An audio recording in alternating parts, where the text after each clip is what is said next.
stand at the intersection of Al Marsa Street and Marina Boulevard in the heart of Dubai Marina on any given morning. Look up. The tower rises above you in a hyper-reflective column of glass and steel, its lower floors permanently shrouded in heavy-duty construction netting, the kind that signals a project that is desperately unfinished. The building carries a name on its facade that you recognize instantly, not as a developer, not as a local contractor, as a hypercar, Aston Martin. The same name synonymous with multi-million-dollar vehicles and an obsession with precision manufacturing. Now look closer at the base. Look past the polished marble of the valet loop and into the walls of the underground parking structure. Look at the fractures splitting the load-bearing concrete. If you are watching this channel for the first time, hit subscribe. Every video we make is about a structure that should not exist in its current state, yet does, while the individuals responsible remain entirely untouched. This tower in Dubai may be the most egregious example of that pattern we have ever uncovered. Announced in 2017, the Aston Martin Residences in Dubai Marina was pitched as a 66-story monument to tropical luxury. The developer was a high-profile local firm backed by international syndicates. The proposition was simple: ultra-luxury branded living on prime reclaimed waterfront. Units launched between $2 million and $50 million. At the apex sat a 3-story triplex penthouse featuring a private rooftop pool and a sky garage accessed via a specialized vehicle elevator. The cheapest apartment cost more than an average expat professional will earn in 3 decades.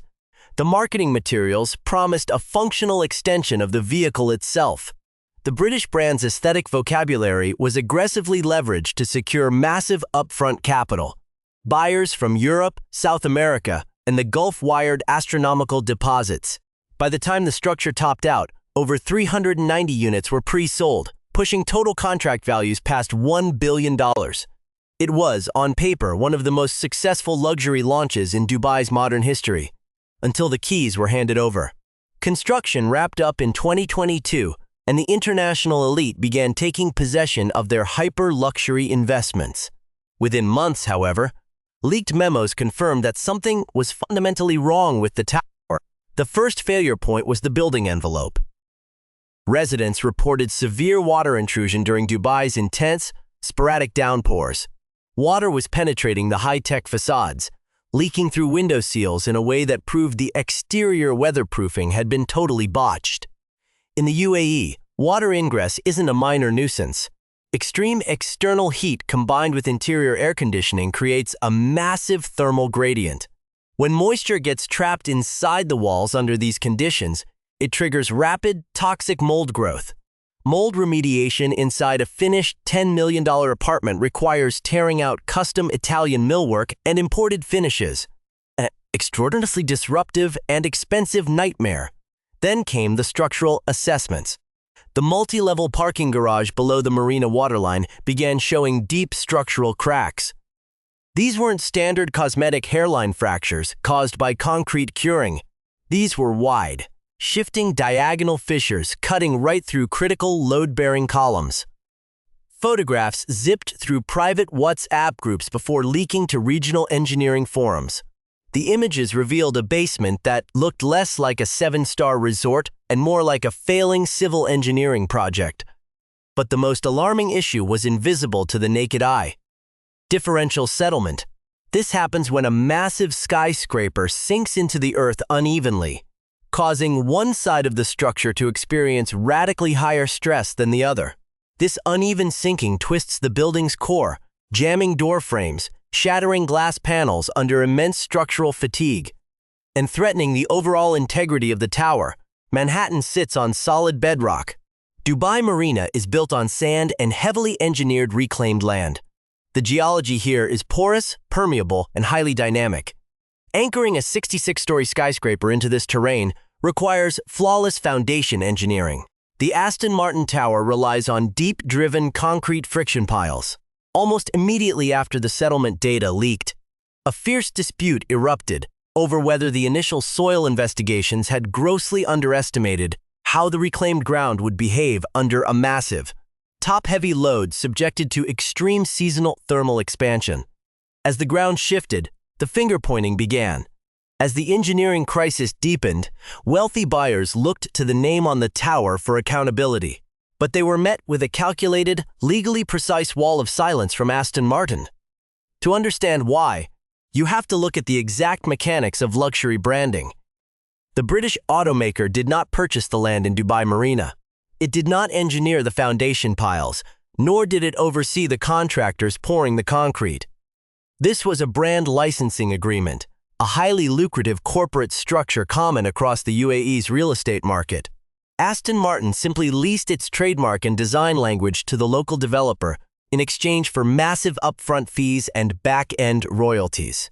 Their design studio helped select the lobby finishes and interior palettes, but the automaker assumed absolutely zero construction risk or legal liability when buyers wired their millions. Their contracts were with a local shell development company, not the legendary automotive manufacturer. The branding on the facade was never a structural warranty or a guarantee of build quality. It was a licensed asset. This model is the open secret of the modern luxury real estate boom. Walk through downtown Dubai, the Palm Jumeirah, or Business Bay, and you will see the exact same strategy deployed by global fashion houses, luxury hotel chains, and supercar brands. The brand provides the prestige and the aesthetic direction. The developer gets to charge an astronomical pricing premium based on that prestige, and the buyer assumes all the risk, left with an asset whose legal recourse ends at the desk of a local developer. The fine print explicitly details this separation of church and state. But fine print is routinely ignored when the marketing materials promise automotive perfection. The developers behind the Marina project have repeatedly downplayed the engineering reports, publicly dismissing the cracks and water leaks as the standard, predictable settling friction of a brand new skyscraper adapting to the desert heat. But behind closed doors, the legal teams are locked in a vicious stalemate because the structural data cannot be easily dismissed, and the brand that brought the buyers to the table has already cashed its checks and left the building. For the international expats and high-net-worth investors who bought into the dream, the reality is an administrative and financial trap. Real estate at this scale is highly illiquid. A multi-million-dollar apartment in a building with active structural disputes, visible basement cracks, and a reputation for water damage cannot easily be liquidated. To exit, a buyer would have to accept a massive, catastrophic haircut on their investment. Because right now, no one can calculate the true cost of remediation or how long the legal battle will drag out in the Dubai courts. Several owners have organized, launching formal legal proceedings to demand independent structural audits and financial compensation for diminution of property value. But construction litigation is notoriously slow. Disputes involving complex soil mechanics, concrete fatigue, and waterproofing failures turn into grueling wars of attrition between opposing engineering experts. Cases filed when the issues first boiled over are grinding through the system, with resolutions realistically pushed out for years. In the meantime, the residents have to live with the reality of the structure. They walk past cosmetic patches in the parking garage. They watch maintenance crews deal with persistent glass fatigue caused by the uneven structural load. And they deal with the psychological weight of knowing their capital is locked in a compromised asset. Aston Martin's legal team has made it clear that this is not their problem. There have been no public statements of corporate regret, no financial contributions to the repair funds, and no acknowledgement that their name carried a moral obligation to the people who trusted it. Legally, they are entirely in the right. Ethically, the buyers feel completely abandoned. It exposes the fundamental vulnerability of the luxury real estate boom. The sophisticated buyers who accumulated enough wealth to afford these units completely miscalculated what the brand name actually guaranteed. They assumed the brand stood for an ecosystem of quality control. In reality, the name only means what the contract says it means. And the contract says it is just a logo rented to a developer. The $50 million triplex penthouse at the top of the tower remains a ghost.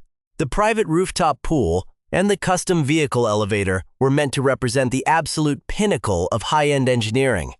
Instead, they stand as the ultimate symbol of this disconnect. whether the ultra-wealthy owner of that penthouse is experiencing the same structural stress as the lower floors is locked behind confidentiality agreements. What is public is that the building is caught in a legal chokehold, and the name that sold the lifestyle has entirely detached itself from the outcome. Walk back to the base of the tower in Dubai Marina. The heavy-duty construction netting remains draped over the lower floors. On a completed luxury building, permanent scaffolding is a glaring admission that something is broken. Remediation teams continue inject sealing the concrete cracks, patching the waterproofing membranes, and managing the glass fatigue, while the brand logo on the facade remains completely indifferent to the chaos beneath it. The structural issues here did not stem from a catastrophic natural disaster. The tower didn't fail because of an earthquake. It is struggling because of human calculation errors regarding how a 66-story skyscraper would settle into reclaimed desert sand while enduring intense seasonal heat expansion. In the wake of regional real estate structural audits, municipal oversight on high-rise developments has become increasingly strict. Regulators are monitoring structural integrity far more aggressively than they did a decade ago. Yet, even with heightened scrutiny, the system cannot instantly fix a building with severe differential settlement. If the uneven sinking stabilizes as the sand reaches equilibrium, the tower will survive as a monument of managed imperfection, a billionaire's hub permanently plagued by cosmetic repairs and legal gridlock. But if the ground continues to shift, the structural strain on the core will compound, putting hundreds of millions of dollars of real estate at permanent risk. For now, the litigation drags on. The developers deflect and the buyers wait. The Aston Martin residences stand as a sobering warning for the entire global luxury market. When you buy a building named after a supercar, you aren't buying the engineering of the car. You are buying the fine print of a licensing contract, and that fine print is sinking into the sand.